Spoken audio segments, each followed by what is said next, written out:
Hollywood loves predators. I mean, Hollywood loves making movies with predators. Okay. I mean, Hollywood loves movies that star a predator. You know what? I need to fully explain what I'm trying to say so I am not taken out of context. Hollywood always makes movies with that gross looking monster that goes after people. You know what? Let's just talk about the movie. Predator Badlands follows a runt predator named Deck who goes to one of the most dangerous planets in the galaxy to attempt to try to kill an unkillable monster. Now, I have always been a Predafile, right? AKA a lifelong fan of the Predator franchise. That's just what we call ourselves. I was pleasantly surprised by this movie. I thought it was really good. And that's even after the first 20 minutes of the movie, where in my mind, I was just watching the movie going, what is this? What is even happening? And I was saying that because I was expecting a Predator movie, and this is a movie that stars a Predator. Stop it. We already did that bit. What I mean by that is every Predator movie we have really ever gotten is the Predator hunting the main character or main characters. The Predator is the antagonist, and the protagonist is usually our main character or main characters.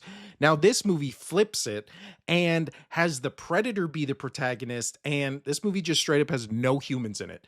Just synthetics from the Alien franchise brought to you by the Weyland-Yutani Corporation, thus laying the groundwork for another bite of that juicy, sweet Alien vs. Predator reboot. We get more Predators talking and Predators without their helmets in the first 20 minutes of this movie than maybe every Predator movie combined. I'm fine with seeing Predators having actual emotions and feelings. Nothing the main Predator Deck ever did in the movie felt like it made the Predator species less badass.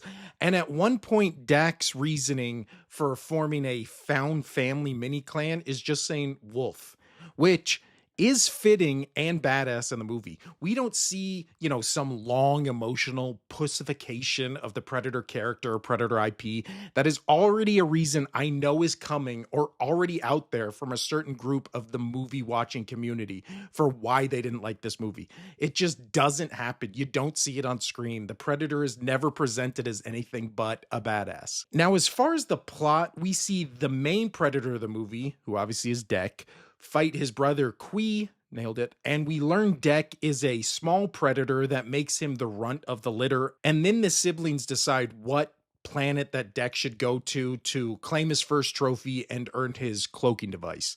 But before that happens, their dad shows up and tries to kill Deck because he is the runt of the clan, which means he needs to be cold to make the clan stronger.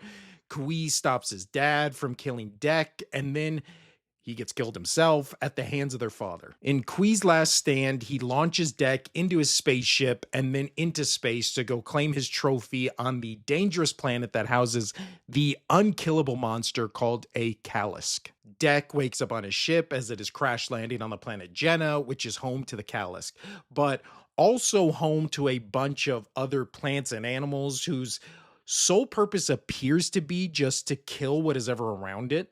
This whole middle chunk of the movie is just Deck on the planet surviving against everything the planet throws at him and his synthetic companion, Elle Fanning, who plays Thea. Thea is a synthetic with her legs missing, but she knows everything there is to know about the planet Gemma, and even though predators are solo hunters, Deck looks at Thea as a tool that can help him navigate the deadly planet. The rest of the movie is just Deck making his way through the planet while learning its deadly ways in search of the callus. The planet itself was very inventive, and the way things were super deadly and what they did was really cool. And eventually how Deck uses all these things was really nicely done as a smart setup and payoff. And let's not forget, let's pour one out for the worm homie. The only two pet peeves I really had with this movie was, the first one is the partner of the Thea character is a less whimsical synthetic called Tessa, and she immediately becomes the antagonist of the Deck character and the movie itself because he is with the Thea character. but it's revealed that the Tessa character doesn't have the same feelings for love and affection that Thea does. So why does she care that Thea has been picked up by anything, let alone a predator? Why does she at any point care what is happening to her synthetic that at this point of the movie she already thought was dead? But I think the only real issue I had with the movie that's not a nitpick is the Callus, aka this unkillable beast that even Dak's father feared, is immediately captured by freezing it. And then later we see it killed by also just freezing it and then breaking it up while it's frozen. This technology was on deck ship, which means all predators have it. Why are all these predators not using this technology for every kill ever? I get why the corporation wanted to capture a predator because we see that corporation was collecting deadly animals, so that part made sense. But predators having instant freeze anything technology and never using it, not even bringing it on a hunt, just seems weird. Why would you not just bring every possible conceivable weapon when you're walking to fight a beast that has been labeled unkillable? You don't know if it's immune to fire or freeze, or if you can stab it, or if you can shoot it. So if this technology was on deck ship the entire time, why would he just not bring one of everything to just see what works? Dan Trachtenberg has fully immersed himself into the Predator world and made some of the best movies in the Predator franchise since the original. And while this movie doesn't reach the heights of the original, that's only because the original is a legitimate perfect film.